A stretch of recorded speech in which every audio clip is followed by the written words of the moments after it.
In December, we found out that our second child, Poppy Florence, who's due in March, actually has a severe congenital heart condition called hypoplastic left heart syndrome.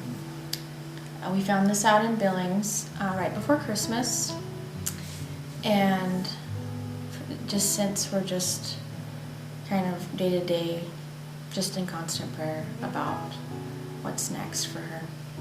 The syndrome, it basically just means that she, the left side of her heart is just not functioning. It's not there, not functioning, and she, without any medical attention, basically Poppy would pass away very, very recently after birth. So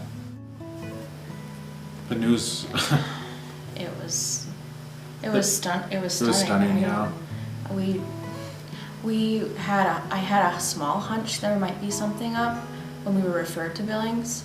But after he sat us down, within minutes, he said, "Your baby will struggle with her heart for the rest of her life."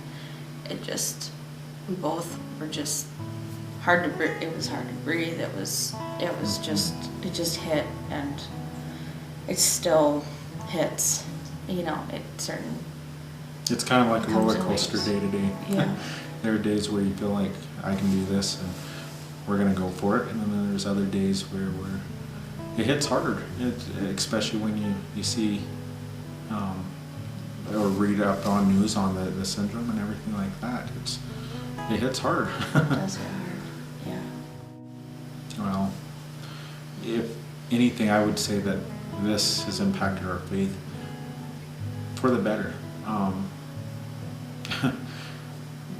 Me and Christy both were talking. I don't know how anybody without faith could go through something like this, because literally it's so painful, and it's something that the church has been such a support. But more than anything, the comforting part is to hear somebody saying, "I'm praying for you, Brad and Christy. We're praying for your little girl." I tell you what, it's hard, but we've turned to the Bible, we've turned to Jesus, and we know that He can heal her if that is His will. But ultimately, there is a plan and a purpose for this, and we're seeing where God is moving through this. We're praying that God lets us keep her. Well, they're having us come out to Seattle beginning of February, which is 35 weeks for me, and so that's already almost a month before we'll even meet her, because they want me close by. I have to deliver in Seattle, meaning we relocate our family for the time being in Seattle, hopefully at the Ronald McDonald House. That also means time away from work for Brad and time away from work for me.